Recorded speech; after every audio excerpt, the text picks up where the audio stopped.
kabisa nimekuja hapa nikifaa kama kofia mbili hivi ama tatu.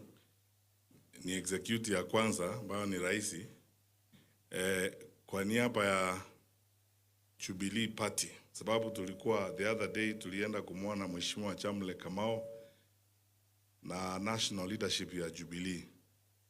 Kiongozi wetu wa Jubilee, rais mstaafu Mheshimiwa Uhuru Kenyatta, alinituma na hii barua ambayo nitasoma shortly. Na Reverend, nataka kuambia moderator ile message uliniambia imfikie ataipata before sunset. I am very obedient.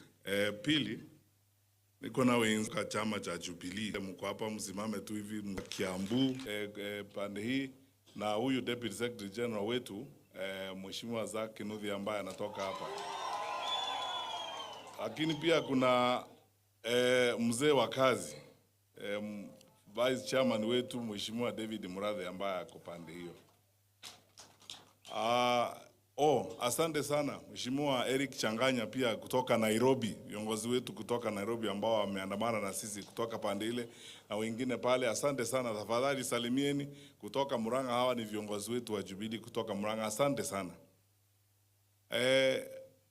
I'm here also in my private capacity as a friend to Mheshimiwa Chamle Kamau and your wonderful wife.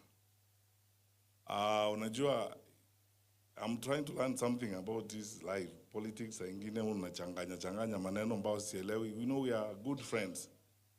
Niseme leo ukweli kwamba I've met Chamle Kamau for the first time akiwa mwenyekiti wa kamati ya mawasiliano, habari na teknolojia katika bunge la Kenya, when I was the Minister for ICT. Na unajua mkiwa na shida, you become even closer when you are at war. Wakati tulipigana na digital migration, moving Kenya from analog to digital broadcasting, ilikuwa shida kufunga TV na kila kitu. I partly survived that war, first because of the political will of my president. President Kenyatta was determined that we move the country to digital broadcasting. Two, because we had a very competent chairman in parliament who was the head of that committee. And because of fighting those wars, listening to court cases and so on, at night and day, we became close because of those problems. Na niseme tu ukweli, I got to know him even better in terms of his thinking and the strategy making and so on, tukiwa kwa hiyo shida ya kupigana kuhamisha nchi kutoka analog to digital broadcasting. Na tangu wakati huo tumekuwa marafiki. Siasa ikibadilika vile inakuwa, bado tuko marafiki, tunaongea. Ndipo Rais Kenyatta alituma sisi wote viongozi wa Jubilee 2 days ago yake kusema pole kwa niaba ya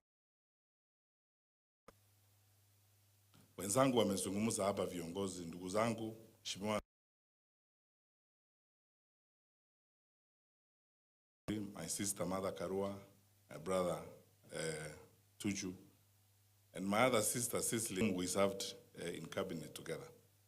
Nafikiri every time I come to functions like this, I realize I come here in that private capacity, Mheshimiwa, na kwa niaba ya bibi yangu nyumbani na watoto, meleta pole kwa niaba ya viongozi wa Jubilee. Pole sana kwa yale ambayo yalifanyika na kwa mama kulala. Lakini tuseme tu vile inaonekana wazi kwamba there are many parents you will never know, but you will see their work in their children and in the people they have brought up. This is a distinguished mother. Because if she raised you Chamle, because the other day ulikuwa unatuongea, wakati tulikuja kukuona ukasema, wakati ulikuwa mkubwa kidogo ukaanza kuwa na akili nyingi, akakupanga ili ukakuwa kama sisi wale hatuna akili. Wewe mzuri sana. So it's good, sasa tuko pamoja. Naendelea kuangalia hii mambo ya dunia vile iko. Finally, before I read President Kenyatta's message of condolence, leo nataka kuheshimu huyu mama, sababu tuko kwa hafla ya kumsindikiza huyu mama. Ningesema mambo mingi ambayo yako kwa roho yangu. tutapata nafasi ya kuzungumza mambo haya. Lakini niseme hivi kwa kitaifa, yale mambo tunaona mengine ni aibu ya ajabu. Na mimi nafikiria, moderator, thank you for your sermon. Umesema kuhusu unafiki, hypocrisy. Tumekuwa kama center ya unafiki hapa Kenya, especially in the management of government affairs. My brother, the minister, could not stand the heat, so he has left. Na ukweli ni huo unajulikana. Sasa kanisa ndio ilikuwa mahali watu wanajificha. Tu wanabeba sadaka kwa gunia na mamilioni kupeleka kwa kanisa. Lakini hakuna utu. Their hearts ni roho ya unyama. Au vitendo wanafanya ni unyama. Ni unakombea hii mambo ya unafiki, unabeba sadaka na gunia, lakini yale unayoyafanya. Ndio mimi si mhubiri na sitaki kujifanya hapa eti ninajua Biblia sana kama watu wengine wanajifanya. Lakini I know somewhere in the Bible somewhere inasema, by their works you shall know them. Vitendo, yale mambo ambayo wanafanya, si mambo tunazungumza hapa tukiwa na microphone na nyimbo tunaimba hapa na mambo kama hayo. Vitendo, hao ambao wanatuimbia nyimbo na kutuambia mambo, mnaona vitendo yao vile nyinyi mnaona hizo vitendo. Ninaomba wananchi, wakati umefika wa kuamua vile tutakavyoendelea mbele kama nchi. Mutafakari na mufikirie haya.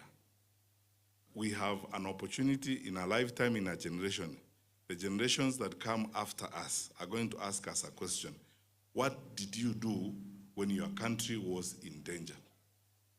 Kienda nyumbani, jiulize hilo swali.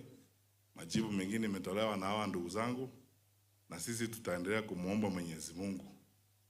Na viongozi wa kanisa mtuombee ili tuwe true leaders na watu wa kweli. Tusije tuseme maneno hapa, tukienda pande nyingine tuseme mambo mengine. Finally,